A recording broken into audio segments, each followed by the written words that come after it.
Breaking news చూస్తున్నాం. AP ఎన్నికల్లో అధికార వైసీపీ ఘోర పరాజయంపై పార్టీ అధినేత సమక్షంలో పలువురు నేతలు పంచనామా నిర్వహించారు. ప్రభుత్వ ప్రధాన సలహాదారుడు సజ్జల రామకృష్ణారెడ్డి, సీనియర్ నేత తలసిల రఘురాం తీరు వల్లే కృష్ణా, గుంటూరు జిల్లాలో పార్టీ ఊడ్చిపెట్టుకుపోయిందని మాజీ మంత్రులు వెల్లంపల్లి శ్రీనివాసరావు, జోగి రమేష్లు జగన్ దృష్టికి తీసుకొచ్చారు. కృష్ణా జిల్లాలో తలసిల రఘురాం కారణంగా చాలా నియోజకవర్గాల్లో ఇబ్బందులు పడినట్లు పలువురు వైసీపీ నేతలు వాపోయారు. విజయవాడ పార్లమెంటు పరిధిలో రఘురాం జోక్యం మూలంగానే అన్ని సీట్లు కోల్పోయినట్టు వెల్లంపల్లి ఆరోపించారు.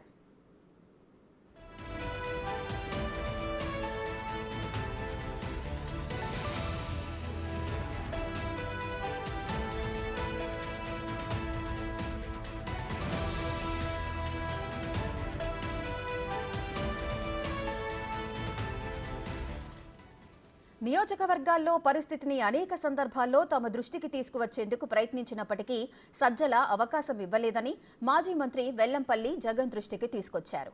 ప్రభుత్వ ఉద్యోగుల వ్యతిరేకత గురించి అనేకసార్లు చెబుదామనుకున్నా సజ్జల తమకు అవకాశం ఇవ్వలేదని మరో మాజీ మంత్రి జోగి రమేష్ జగన్కు చెప్పారు. ప్రధానంగా సజ్జల వ్యవహరించిన తీరు, కార్యకర్తలను పట్టించుకోకపోవడం వల్లే పార్టీ ఓటమి పాలైందని జోగి పేర్కొన్నారు.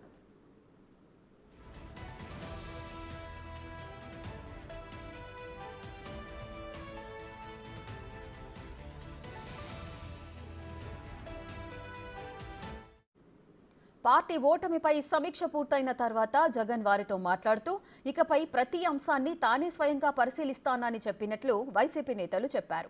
మరో వారం రోజుల్లో అందరం మళ్లీ సమావేశమై వాస్తవ పరిస్థితులపై విశ్లేషణ చేద్దామని జగన్ చెప్పారని అన్నారు. పార్టీ కార్యాలయం, క్యాంప్ ఆఫీసుల్లో ఈ నెల 10న పలు మార్పులు చేస్తున్నట్లు జగన్ చెప్పారని వారన్నారు.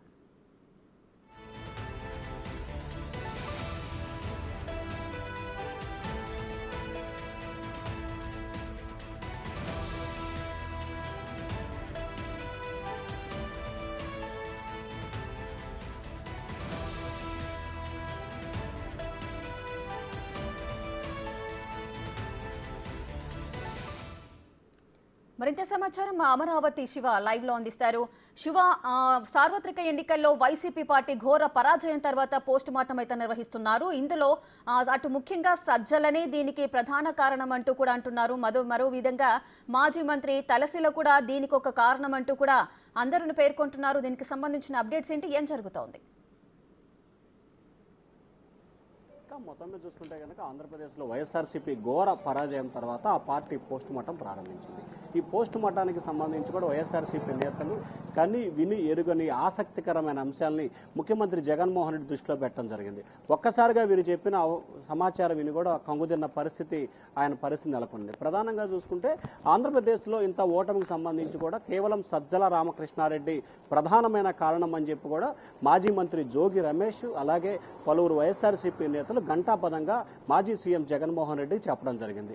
అనేక అంశాలు, గ్రామ స్థాయిలో ఉన్న పరిస్థితులు, అలాగే ప్రజల్లో ఉన్న వ్యతిరేకత, అలాగే ఉద్యోగ సంఘాల్లో ఉన్న వ్యతిరేకత, ఈ అంశాలకు సంబంధించి అనేక సందర్భాల్లో మీ దృష్టిలో పెట్టాలని చెప్పి వచ్చినప్పటికీ సజ్జల రామకృష్ణారెడ్డి నేను చూసుకుంటాను, నేను చెప్తానని చెప్పి మమ్మల్ని కట్టడి చేశారని చెప్పి కూడా జోగి రమేష్ ఫిర్యాదు చేయడం జరిగింది. అలాగే కృష్ణా జిల్లాకి సంబంధించి ఎన్టీఆర్ జిల్లా పెట్టినప్పటికి కూడా అనేక చోట్ల కూడా పూర్తి స్థాయిలో ఘోరమైన ఓటమికి చవి చూశాము. దీనికి సంబంధించి కూడా ఎమ్మెల్సీ, అలాగే ముఖ్యమంత్రి పర్యటన చూసుకునే వ్యక్తిగత కార్యదర్శి తలసిల రఘురాం ప్రధానమైన కర్త కర్మ క్రియ అని చెప్పి కూడా విజయవాడకు సంబంధించిన మాజీ మంత్రి, ఎమ్మెల్యేలు, ఎమ్మెల్సీలు కూడా ఘంటాపదంగా చెప్పడం జరిగింది. ముఖ్యంగా ఎన్టీఆర్ జిల్లాలో విజయవాడ నగరంలో 3 అసెంబ్లీలతో పాటు మైలవరం, అలాగే జగ్గైపేట, నందిగామ, తిరువురు నియోజకవర్గాల్లో తలసిల రఘురాం ఇష్టానుసారంగా వ్యవహరించి దొరికిన చోట దొరికినట్టు గ్రూపులను పెంచి పోషించి తనకు అనుకున్న వారిని గ్రూపులుగా పెంచి పోషించడం మూలంగానే వైఎస్ఆర్సీపీ ఓటమికి ప్రధానమైన కారణంగా చెప్పడం జరిగింది. అలాగే మైలవరం నియోజకవర్గానికి సంబంధించి తలసిల రఘురాం పూర్తి స్థాయిలో వసంత కృష్ణప్రసాద్కి అనుకూలంగా ఇండైరెక్ట్గా చేశారని చెప్పి కూడా మైలవరం నియోజకవర్గ నేతలు మాజీ సీఎంకు చెప్పినట్లు కూడా తెలుస్తూ ఉంది. అలాగే ముఖ్యంగా ఈ ఓటమికి ప్రధానమైన కారణాలకు సంబంధించి చూసుకుంటే కనుక సజ్జల రామకృష్ణారెడ్డితో పాటు అలాగే ఆయన కుమారుడు భార్గవరెడ్డి, అలాగే కొన్ని జిల్లాల్లో పెంచి పోషించిన గ్రూపు విభేదాలతో పాటు ముఖ్యమంత్రి వ్యక్తిగత కార్యదర్శి ధనుంజయ రెడ్డి కారకులుగా కూడా వీరంతా కూడా చెప్పడం జరిగింది.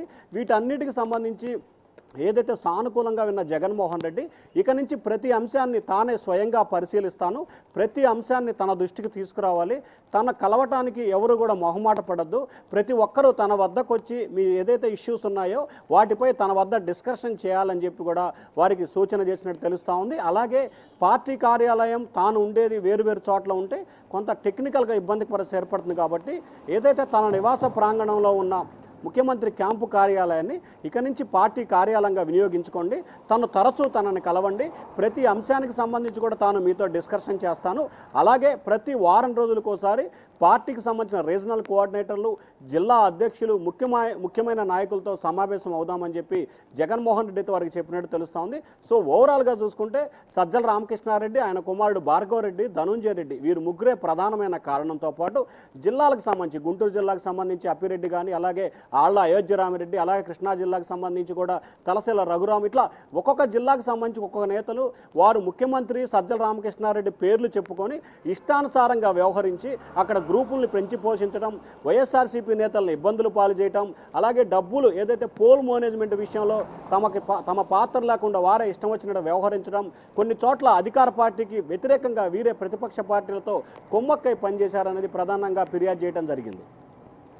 శివ, ఇంతకు ముందు వారు అన్నారు అటు సజ్జల రామకృష్ణారెడ్డి కానీ తలసిల రఘురాం కానీ వీరంతా కూడా ప్రధాన సమస్యలు ఏవైతే ఉన్నాయో అటు ఉద్యోగుల సమస్య కానీ అదేవిధంగా నిరుద్యోగిత వ్యతిరేకత, సో ఈ రెండు అంశాలను ఒకవేళ సీఎం జగన్ దృష్టికి తీసుకువెళ్ళినట్లయితే ఆ ప్రాబ్లమ్స్ సాల్వ్ అయినట్లయితే ఈ సీట్ల సంఖ్య అంటే ఇప్పుడు సార్వత్రిక ఎన్నికల్లో వచ్చిన సీట్ల సంఖ్య కాస్త మెరుగుపడే అవకాశాలు ఉండేవంటారా?